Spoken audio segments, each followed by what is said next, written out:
Hello guys, welcome back to Car Obsession and welcome to another walk around. This time I'm joined by the new Audi A1. So as always, I will take you around the car, talk you through the specification and also give you my initial thoughts. Right, so yes, here we go. The new A1. Now I think it looks fantastic. It's meaner, more aggressive than the last A1 and I think it's all the better for it. Now the last A1, I wouldn't say it was an ugly car, but dare I say the looks were a bit feminine. Yeah, well, it certainly wasn't as aggressive as the latest version. So this car you are looking at is the S line. So you get an even more aggressive look to the exterior. So you get this chunky front spoiler and you also get this detailing that runs down across the bumper and back up the other side. You get this attractive grille, which I do really like. Again, it's quite chunky.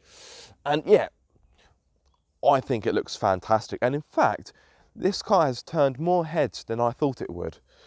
So Audi, I think you've done a very good job in the design department. Now, the new A1 is only available as a sportback, which basically means 5-door only. So if you want to have a 3-door A1, well, tough luck, you can't have one. But to be honest, lots of car brands are going in that direction. I don't anticipate there'll be many 3-door cars on the new car market in 5 years' time, or in years to come, because yeah, so many new cars are going down the 5-door route. Anyway, enough of that. Back to the car.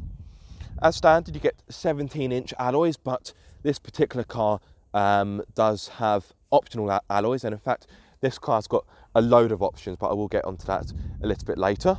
Let's have a quick look at the back, because I kind of went straight past it. There we are. Yes, I think it looks really, really mean, and yeah, I definitely think this is one of the better looking Audis now. Yeah, definitely one of the best looking in Audi's current range. Now, in regards to size, the new A1 is quite similar to its predecessor in regards to height and width, but the new car is actually 56mm longer. And you can tell, particularly when the other day I parked it next to an old A1, and you could tell the difference. This definitely looks like a bigger car, well, a longer car. Let me take you inside the car. Just quickly, in case you are wondering, this particular model is finished in turbo blue. That paint will cost you, I believe it's £575, and you've also got a contrasting Mythos black roof that will cost you £425. Let me take you into the cabin. You have these very nice sport seats, which are part of the S-Line specification, although these particular ones, because you've got the Alcantara bits, these seats are optional, but the standard seats look virtually identical. Right, close the door like so. Right, in case you're wondering why the ambient lighting is purple, it's because my missus loves purple, so to make her happy, I set it to purple. So I will get onto the lighting in a bit. Let me turn the car on. Well, turn the ignition on. Oh, I've actually turned the engine on. Don't quite want that. There we go. So let me talk you. Be quiet. So let me talk you through the goodies. Now, as standard, you get an 8.8-inch touchscreen, but thanks to an optional extra, I've got the 10.25-inch touchscreen, so it's obviously bigger, and it is delightful to look at. Oh, that's my phone vibrating. So if you notice the flickering, that's not the screen. That's just how my camera picks the screen up. So the screen doesn't flick, it's just my camera. So yeah, but the screen, the touch screen is marvellous to look at. It works very well, it's very slick. You do need a bit of a firm press on it to access the controls, but it does work very well. So as you can see, you've got the drive select. So you've got 4 drive modes as standard. So efficiency, auto, dynamic, and individual. I don't really know what my phone's doing. I think it's trying to pair with the system. Let me just turn my Bluetooth off. Right. So yes, the touchscreen works very well.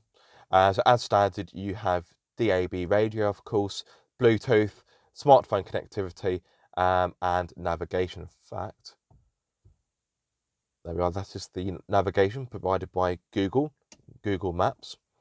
So yes, a good amount of tech within the car.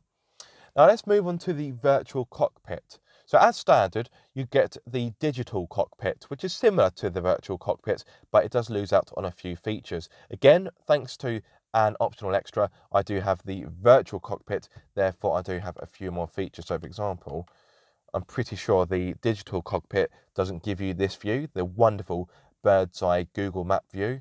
You can also change the view by hitting that button there, marked view. So you can either have big dials and the map in the middle. Oh, come on, autofocus. There we go. Or you can have a bigger map and smaller dials. You can also pop the dials into sport mode. So I need to remember how to do that.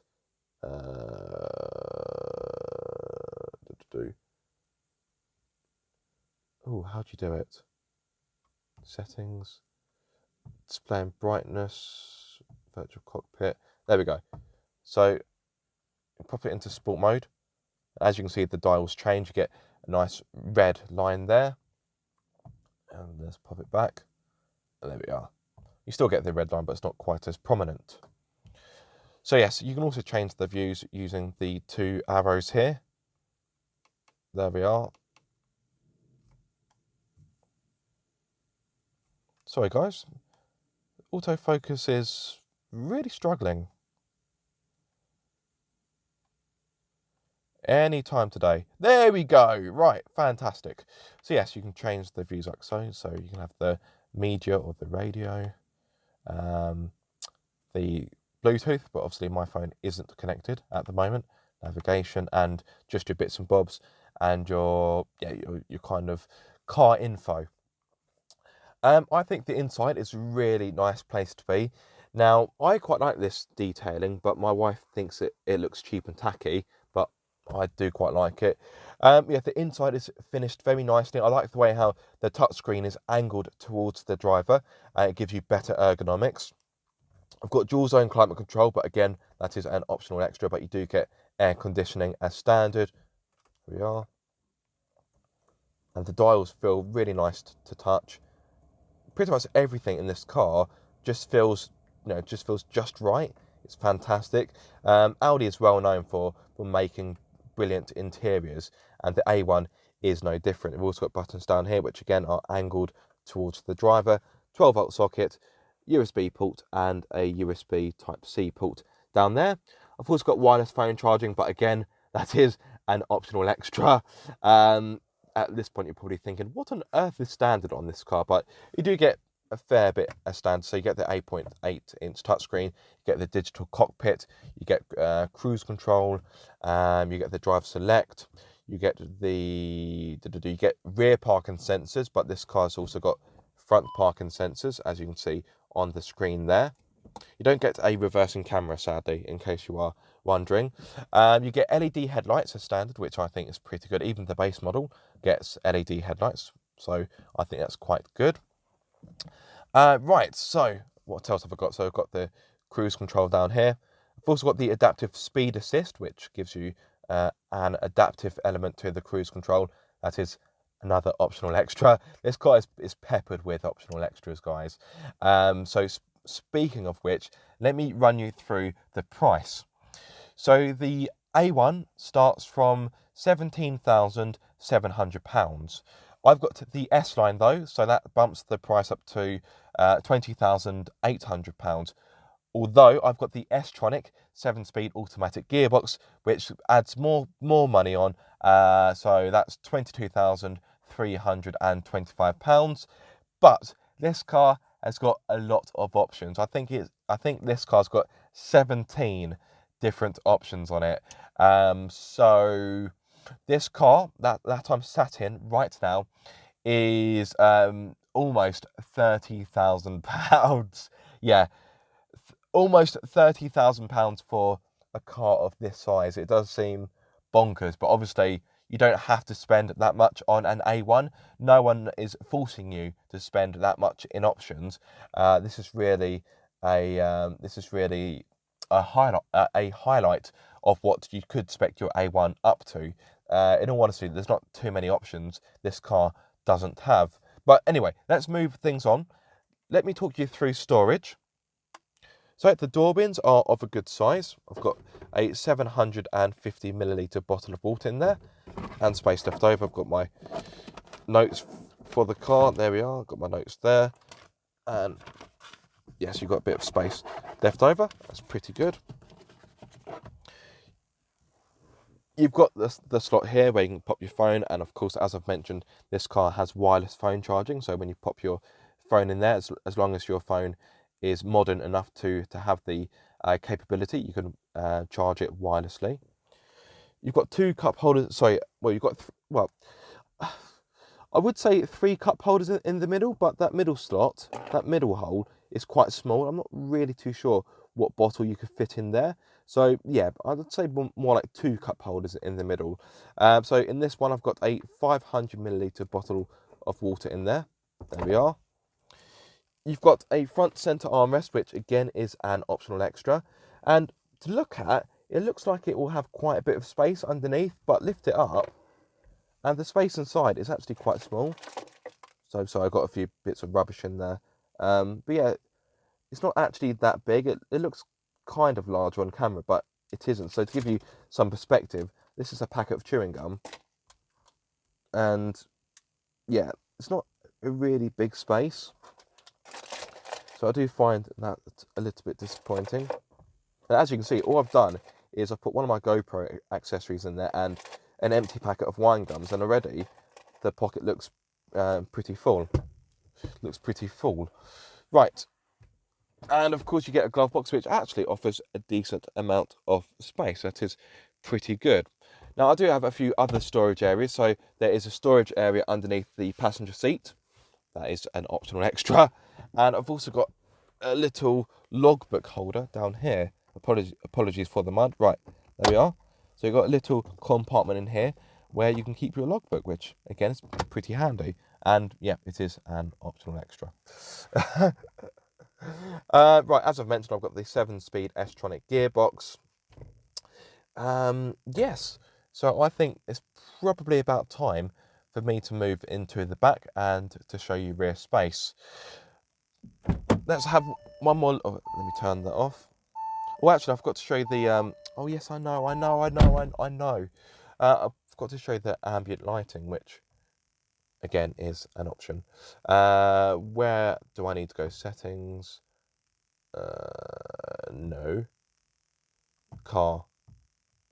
Light and vision. Background lighting. Colours. Look. Got 30 different colours. Look how many colours I've got. Blimey, all the colours of the rainbow. I'm going to set it to 27, which is red. There we are. There we are. Yep. The lighting hasn't come on yet, but oh, there we are. I can see it now. There we are. The red lighting, which I do prefer. Yes, I get the message. Please be quiet. Right. Okay. Let me move into the back. Oh.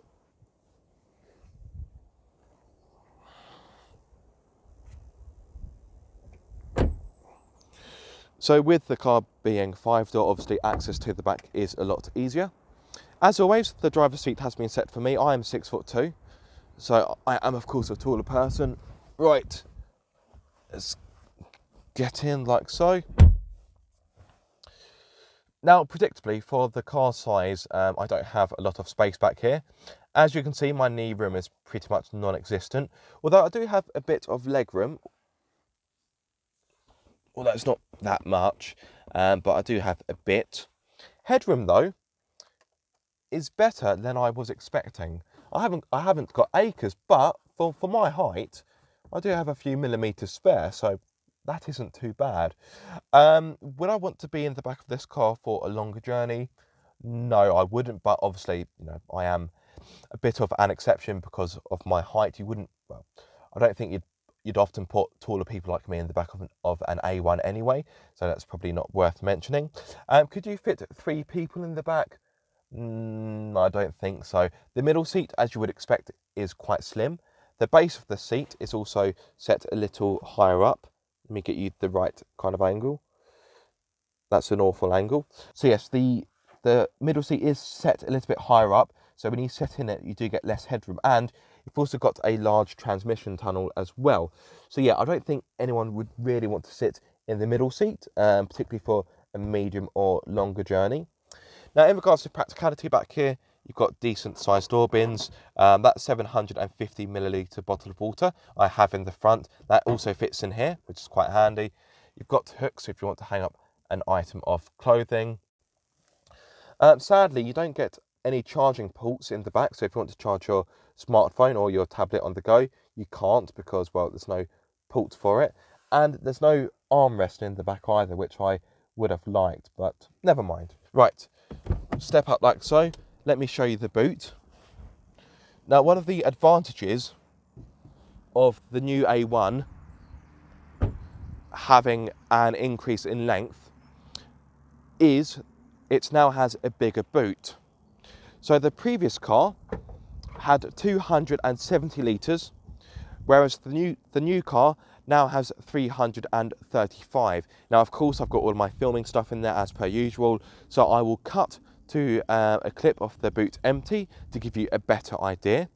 Now, I've got the optional luggage compartment pack, meaning I've got netting, which you can just about see underneath my crap, and the boot floor is adjustable. At the moment, I've got the boot floor set to its highest, just because it makes loading more items into the car a bit easier when your hands are full. Speaking of which, the actual entry of the boot has been made lower compared to the last A1 to make loading bigger and heavier items easier. So that is a good amount of practicality. And the boot opening is nice and wide as well. And there isn't too much of a step into the boot. Obviously, when you have the boot floor lowered, you will have more of a step into the boot. Marvellous. Oh, actually, in case you want more space, you can, of course, fold down the 60/40 rear seats to give you 1,090 litres. And in case you are wondering, this does have a spare wheel, but there is an optional extra, which probably comes as very little surprise to you guys. Right, let's close the boot down and finish by talking about the engine. There we go.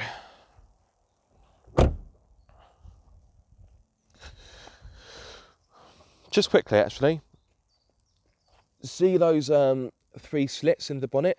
That design cue harks back to the Quattro of the 80s. I really like that touch. That is quite a nice feature. Right, lift up the bonnet, if I can find the latch. Oh, there we are. The bonnet is heavier than I was expecting. So you have 4 choices of engine for the new A1, none of which are diesel, so you can only have petrol, of course. I have the 1 litre turbocharged 3-cylinder petrol, which has 116 horsepower with 200 newton meters of torque. Now, I must admit, when I saw the specs, I did think this engine would be a little bit weedy, but it is actually quite responsive and quite nippy. In regards to performance stats, this engine will hit 62 miles per hour in 9.6 seconds and continue to a top speed of 125 miles per hour, so it is pretty respectable. In regards to CO2, this engine emits 110 grams per kilometre, and in regard to fuel economy, on a combined run, this engine offers up to 48.7 mpg. That is, of course, using the new WLTP method of testing. There we are. Right, so for the time being, I think that is everything I have to say about the car. If there is anything I have missed off, please do let me know. Or if you have any questions or queries about the car, please do write a question or a comment in the comment section below. There will of course be a full review coming with this car. This is merely a walk around, a kind of first look at the car, I suppose. But yes, first impressions are good. Obviously this car is quite pricey. Well, this car is very pricey, but of course you don't have to spec this car up quite as mad as this one. So yes, for the time being, that is me done. Thank you so much for watching this video. Like I said, if you have any questions, please do get in touch. But yes, I hope you enjoyed the video. If you did, please do give it a massive thumbs up. If you are subscribed, don't forget to click that bell icon so you get notified every time I make a video. And if you aren't subscribed, guys, what are you waiting for? Be sure to subscribe for more car obsession.